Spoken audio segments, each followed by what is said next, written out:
Hi guys, मैं Lokesh Kumar Saini. Chemistry की class में आप सभी का स्वागत है।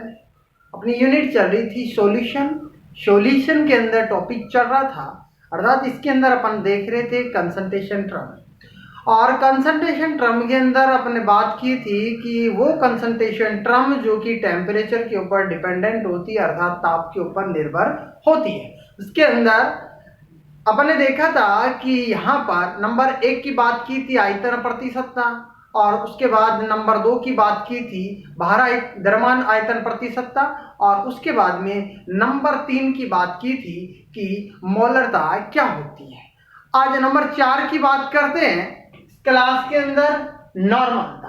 कंसंट्रेशन टर्म की नंबर 4 की बात करते हैं, नॉर्मलता। अर्थात यहाँ पर नॉर्मलता की बात करते हैं, नॉर्मलता की डेफिनेशन की बात करते हैं तो विलेय के ग्राम तुल्यांकों की वह संख्या या विलेय के ग्राम तुल्यांकों की संख्या जो 1 लीटर विलियन में घुली हुई होती है उसे नॉर्मलता कहते हैं। अर्थात नॉर्मलता बराबर होती है विलेय की ग्राम तुल्यांक अपॉन विलियन का आयतन। यहां पर ग्राम तुल्यांक और विलियन का जो आयतन की बात कर रहे हैं तो विलियन का आयतन लीटर में ले रहे हैं। अर्थात ये कहें कि नॉर्मलता बराबर होती है विलेय की मात्रा ग्राम में अपॉन विलेय का तुल्यांकी भार इनटू विलियन का आयतन, और विलियन का आयतन लीटर में।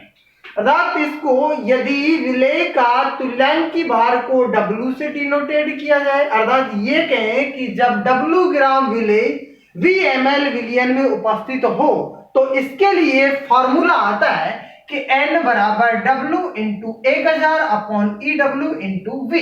अर्थात V मतलब विलियन का आयतन, EW बराबर विलेय का ग्राम अर्थात विलेय का तुल्यांकी भार, EW बराबर विलेय का तुल्यांकी भार, V बराबर विलियन का आयतन। और उसके बाद में यहां पर W बराबर यदि देखते हैं तो W बराबर विलेय की मात्रा। नेक्स्ट, यहां पर अभी अपन ने देखा है इसकी डेफिनेशन के अंदर कि नॉर्मलता बराबर होता है, अर्थात नॉर्मलता की डेफिनेशन देखी है कि विलेय के ग्राम तुल्यांकों की संख्या या फिर तुल्यांकी भार या तुल्यांकों की संख्या।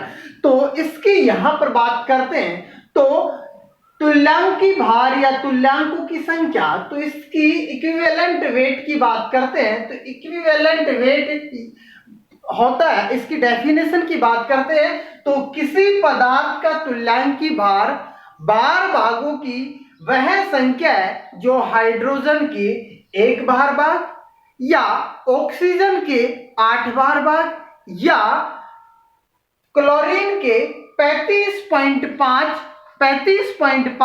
भार भागों से क्रिया करती है, या इनके यौगिकों से विस्थापित करती है, उसे ही तुल्यांकी भार कहते हैं। हाइड्रोजन का यहां पर बात करें तो 1 बार भाग, ऑक्सीजन का 8 बार भाग या क्लोरीन के 35.5 भार भागों से क्रिया करती है या इन्हें इनके यौगिकों से विस्थापित करती है, तो इसे तुल्यांकी भार कहते हैं। अलग अलग के लिए तुल्यांकी भार अलग अलग याद कर सकते हैं। जैसे अपन बात करें अम्ल का तुल्यांकी भार, क्षार का तुल्यांकी भार, लवण का तुल्यांकी भार या ऑक्सीकारक का तुल्यांकी भार या अपचायक का तुल्यांकी भार या फिर किसी परमाणु का तुल्यांकी भार। नंबर 1 की बात करते हैं यहाँ पर अम्ल का तुल्यांकी भार। अम्ल का तुल्यांकी भार बराबर होता है अणुभार अपॉन प्रतिस्थापी H+ की संख्या या क्षारकता, अर्थात कितने H+ त्यागे जाते उनकी संख्या। अम्ल का तुल्यांक अणुभार ज्ञात कर लेंगे, कोई भी यौगिक दिया जाएगा उसका अणुभार अपॉन प्रतिस्थापी है H+ की संख्या या फिर क्षारकता। नेक्स्ट, क्षार का तुल्यांकी भार की बात करते हैं, ये तो हो गया अम्ल का तुल्यांकी भार। उसके बाद में बात करते हैं क्षार का तुल्यांकी भार। तो क्षार का तुल्यांकी भार बराबर होता है अणुभार अपॉन प्रतिस्थापनीय OH माइनस की संख्या, यहां पर कितने OH त्यागे गए हैं उसकी संख्या। तो ये कह सकते हैं क्षार का तुल्यांकी भार बराबर अणुभार अपॉन प्रतिस्थापनीय OH माइनस की संख्या। नंबर 3 की बात करते हैं, यहां लवण का तुल्यांकी भार, तो लवण का तुल्यांकी भार वही यहां अणुभार अपॉन कुल धनावेश या ऋणावेश, कितने धनावेश है या कितने ऋणावेश है, तो लवण का तुल्यांकी भार ज्ञात कर सकते हैं। अर्थात लवण का तुल्यांकी भार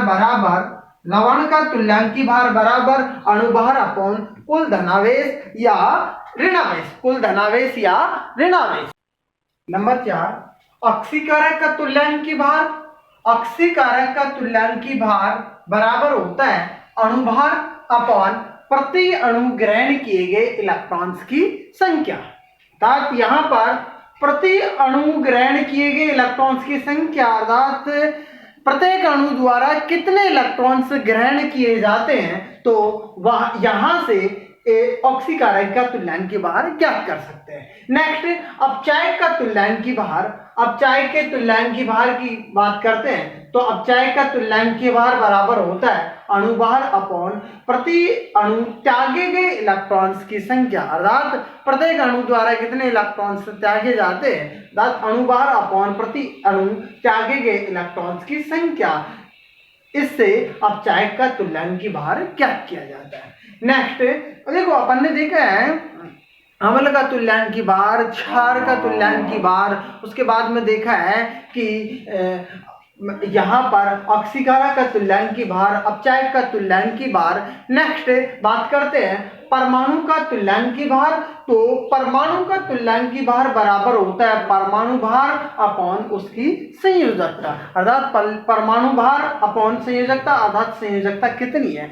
ये यहाँ पर ये सारी जो टर्मिनोलॉजी है वो ये सारी नॉर्मलता ज्ञात करने के काम में आती है।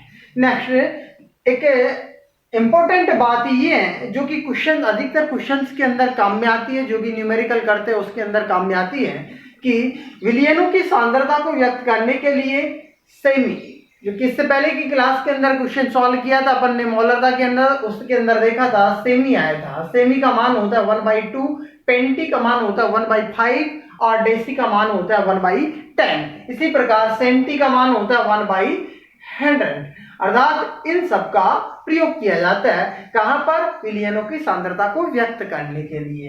नेक्स्ट एक और इंपॉर्टेंट बात है कि क्वेश्चन के अंदर n/2 दिया जाता है या m/10 दिया जाता है या फिर m/100 दिया जाता है। तो यहाँ पर n/2 आता है तो उसका मतलब होता है सेमी नॉर्मल विलयन, और n/100 आता है तो उसका मतलब होता है सेंटीमोलर विलयन। जैसे इसका भी यहाँ पर उपयोग करेंगे कि यहाँ पर कैसे काम में आता है। इसको देखो, यहाँ पर पहला क्वेश्चन है कि H2SO4 का 1 लीटर n/10 विलयन बनाने के लिए कितने ग्राम H2SO4 की आवश्यकता होगी। क्वेश्चन आसानी से समझ में आ रहा है कि इसके अंदर 1 लीटर विलयन बनाने के लिए कितने ग्राम 1 लीटर n/10 विलयन बनाने के लिए कितने ग्राम H2SO4 की आवश्यकता होगी। देखो, हमारे को ज्ञात करना है H2SO4 का द्रव्यमान, ये ज्ञात करना है H2SO4 का द्रव्यमान। नेक्स्ट V दे रखा है, यहाँ पर आयतन दे रखा है 1 लीटर। H2SO4 का जो तुल्यांकी भार है वो होता है 49, अर्थात अणुभार में यदि 2 का भाग दिया जाता है तो उसका तुल्यांकी भार ज्ञात होता है, अणुभार होता है 98। और इसका यदि अपन तुल्यांकी भार ज्ञात करेंगे जैसे H2SO4, तो इसका 2 प्लस यहाँ पर 32 प्लस और यहाँ पर 64, तो इसको यदि टोटल करते हैं तो ये आता है 98। तो इसका जो अणुभार होता है 98 होता है H2SO4 का अणुभार, और इसमें यदि 2 का भाग लगाया जाता है तो उसका तुल्यांकी भार प्राप्त होता है। तो अब यहां से नॉर्मलता इस क्वेश्चन के अंदर दे रखा है कि H2SO4 का 1 लीटर n/10, अर्थात नॉर्मलता दे रखी है, n का मान दे रखा है 1/10, 1/10 दे रखा है। तो यहां से नॉर्मलता ज्ञात करेंगे तो नॉर्मलता बराबर होता है W/E W × V। अभी अपन ने देखा है इसके अंदर, तो इसके अंदर मान रखने पर n का मान 1/10 है, W का मान ज्ञात करना है अपन को, H2SO4 का द्रव्यमान ज्ञात करना है। तो लैंग की बार ज्ञात कर लिया अपन ने 49 और V का मान 1 लीटर अर्थात 1 लीटर इसका मान दे रखा है। इसके अंदर इसका मान रखते हैं तो 1/10, n की जगह 1/10 और W ज्ञात करना है यहाँ। तो लैंग की बार 49 और इसका मान V का मान है 1 अर्थात 10W बराबर 49 और W बराबर प्राप्त होता है 49/10 बराबर 4.9 ग्राम। ये प्राप्त होता है इसका H2SO4 का द्रव्यमान अर्थात H2SO4 का द्रव्यमान प्राप्त होता है वो 4.9 ग्राम प्राप्त हो रहा है। तो इस प्रकार से जो भी क्वेश्चन आते हैं उनको अपन यहाँ इस फॉर्मूले से, नॉर्मलता के जो फॉर्मूला होता है इससे सॉल्व कर सकते हैं। नेक्स्ट अपन बात करते हैं इसके अंदर नंबर 5 की बात करते हैं फॉर्मूला। अर्थात 1 लीटर विलयन में घुले हुए विलेय के ग्राम सूत्र भारों की संख्या को विलयन की फॉर्मूला कहते हैं। यहां पर सूत्रवारों की संख्या अर्थात ग्राम सूत्रवारों की संख्या को कम में लेते हैं। अर्थात फॉर्मूला बराबर होता है विलेय के ग्राम सूत्रवार अपॉन विलयन का आयतन लीटर में। फॉर्मूला बराबर विलेय के ग्राम सूत्रवार अपॉन विलयन का आयतन लीटर में। अर्थात फॉर्मूला बराबर लिख सकते हैं विलेय की मात्रा ग्राम में अपॉन विलेय का सूत्रभार इनटू विलयन का आयतन लीटर में। अर्थात यदि W ग्राम विलेय V मिली विलयन में घुला हुआ है तो फॉर्मूला का सूत्र प्राप्त होता है कि F बराबर W into 1000 upon FW into V। यहां पर FW विलेय का सूत्रभार, W बराबर होता है विलेय की मात्रा ग्राम में और V बराबर होता है आयतन। अर्थात देखो ये फॉर्मूला प्राप्त होता है हमारे को फॉर्मूला का। यहां मोलरता के अंदर देखो अणुभार बराबर तुल्यांक की भार बराबर सूत्रभार। अर्थात मोलरता के अंदर अणुभार को काम में लिया था अपन ने, तुल्यांकी भार को नॉर्मलता के अंदर तुल्यांकी भार को काम में लिया था और फॉर्मलता के अंदर यहां पर काम में लेते हैं सूत्रभार। तीनों डेफिनेशन के अंदर देखा था कि मोलरता के अंदर अणुभार, तुल्यांक नॉर्मलता के अंदर तुल्यांकी भार और फॉर्मलता के अंदर सूत्रभार। इसके बाद नंबर 6 की बात करते हैं पार्ट्स या पार्ट पर मिलियन, पीपीएम और पीपीवी की बात करते हैं। देखो पीपीएम और पीपीवी की बात तब की जाती है जब जो विलयन होता है अत्यंत सांद्र होता है। अर्थात अत्यंत तनु विलयनों की जो सांद्रता ज्ञात करने के लिए पीपीएम और पीपीवी को काम में लिया जाता है। पीपीएम की बात करें तो पीपीएम अर्थात पार्ट पर मिलियन, इसकी डेफिनेशन की बात करते हैं तो किसी विलेय के भागों की संख्या जो कि विलयन के 1 मिलियन या 10⁶ भागों में उपस्थित होती है उसे विलयन की पीपीएम सांद्रता कहते हैं।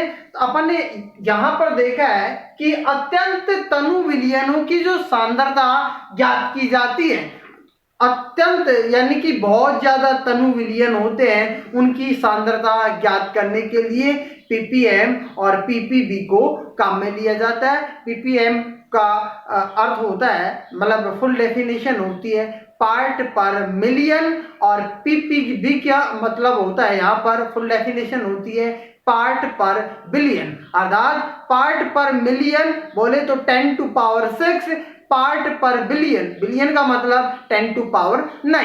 अर्थात इसके फॉर्मूले की बात करते हैं पीपीएम बराबर होता है पार्ट पर मिलियन बराबर होता है पीपीएम बराबर विलेय का भार अपॉन विलियन का भार इंटू 10⁻⁶।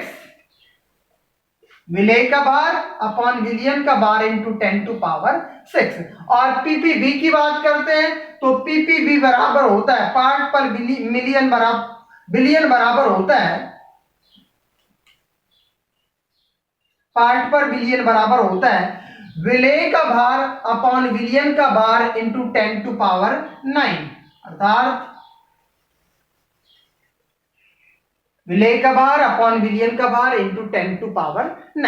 ये होता है पार्ट पर मिलियन और पार्ट पर बिलियन। नेक्स्ट इसके क्वेश्चन की बात करते हैं तो देखो, एक फ्लोराइड युक्त टूथपेस्ट के 700 ग्राम में फ्लोराइड की मात्रा 0.4 ग्राम है, तो फ्लोराइड आयन की सांद्रता ppm में ज्ञात कीजिए।